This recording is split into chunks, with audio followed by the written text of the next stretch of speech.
Hi, my name is Courtney Davis McDonald, and this is my 5-minute meditation. Several days ago, I was watching CBS This Morning, hosted by Gayle King, and I heard former CBS correspondent Bill Plant talk to Gayle about his experience covering events that involved Congressman John Lewis.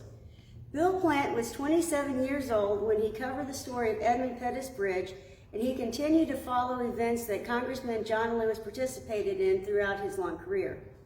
I was so touched with what Bill Plant said that I got out a pen and a pad of paper and carefully wrote down his part of the interview so I could share what he said.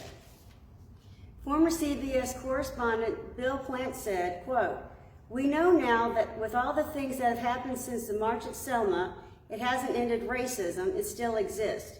Rights aren't always guaranteed. John Lewis continued all his life to make clear that the struggle for equality continues. Even though John Lewis was a man of deep religious faith, he didn't preach religious values, he lived them. He lived a lifetime of good example for the rest of us."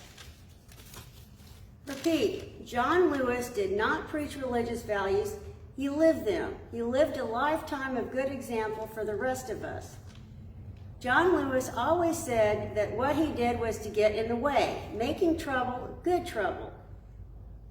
Bill Plant continued, "He was the only person in public life that I covered in 52 years of CBS who practiced what he preached.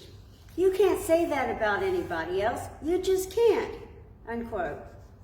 So my thoughts to you is, be like John Lewis. Be a doer, not a talker. Live your faith so that others can see the God within you. Holy Trinity Community Church, together, we are the difference.